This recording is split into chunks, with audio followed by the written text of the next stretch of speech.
Okay, I'm going to get a little personal here for a minute, and I'm going to talk about my grandson.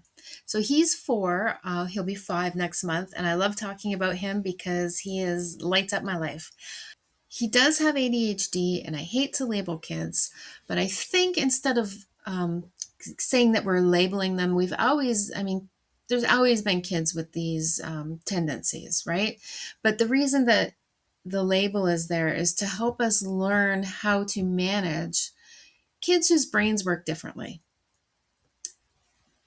So let me explain a little bit about him. So he is a very busy, active little boy. I know that's not unusual for a 4 or 5 year old, but he also he gets obsessed with things, and he can hyperfixate to the point where you can't get him out the door because he's fixated on something, and until he sees it, does it, touches it, whatever, he cannot get past that door without a stage 5 meltdown.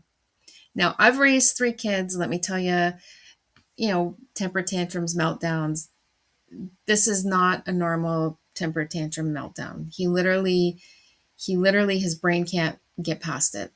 He also, sometimes he has trouble. He can't stop moving. His brain is firing in so many different directions at one time that we're trying to learn techniques to get his brain to just focus in on what you're trying to talk about, or what it is that you're trying to get him to do in the moment.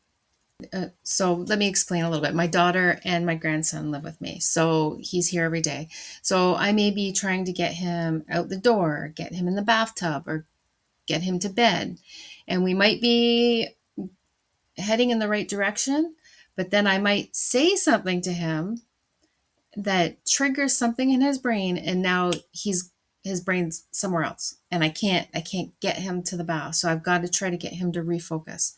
So I might mention, oh, we're going to draw a picture later for so and so. And now all of a sudden he's got to go get the markers and get the paper. And now I'm still trying to get him wherever, out the door or into the bathtub. Now I've got to get him to refocus. So right at the beginning of the school year, we had trouble getting him to school. He cried, which is not unusual for a 4-year-old starting school. The one day he was building something with his magnetic blocks. He was building a garage, and he had to finish building the garage before I could get him out the door to school. And I tried to, pick him up, like, we're going to be late for school. We got to go. I picked him up, took him to the front yard, and no, it was a stage 5 meltdown. I'm not kidding. The only thing I could really do is let him build the garage so he could just get past it, and then we walked to school. Anyway, I'm kind of saying all that to kind of get to the whole digital world thing. So he does not watch TV much, and his development. One thing that his developmental pediatrician was very, very strong about was, do not let him have a tablet, which he didn't anyway. He has one that I think he took on the airplane ride when we went to Cuba, that kind of thing. He doesn't even know it still exists, to be honest.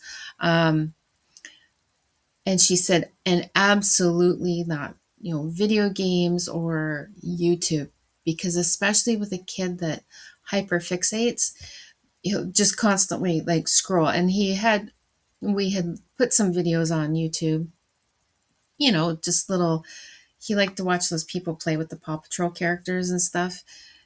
And he would fixate, and like he could have, it was very hard to get him away from it. And then he just wanted to like click to the next one and the next one and the next one. So that's one thing we've really taken seriously, is he does not go on YouTube. Sometimes we play some music videos for him. He's a big Neil Young fan.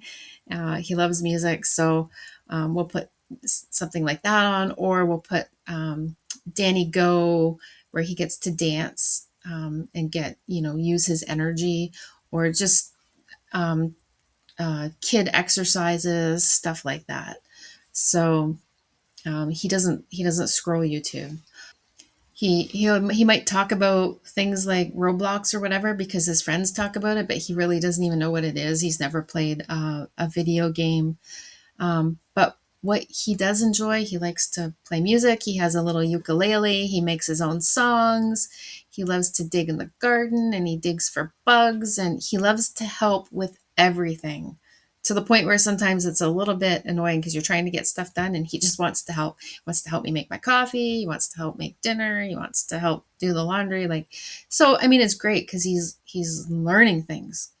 So his mind is growing um,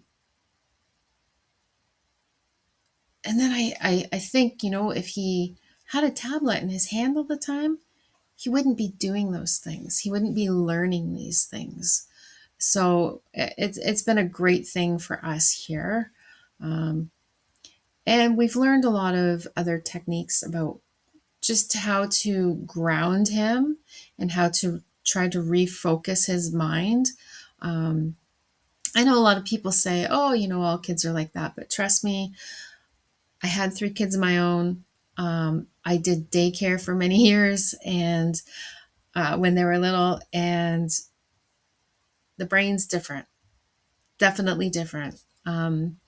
So, yeah, I mean, if somebody wants to, is interested in some of the techniques that we've learned through my, you know, research and everything, let me know and I'd be happy to record some of that. But anyway, I just kind of wanted to talk about, you know, the technology and the use of technology and kids with brains that are a little different, how it might not be good for their brains to be constantly scrolling and playing games on tablets and whatnot. So, all right.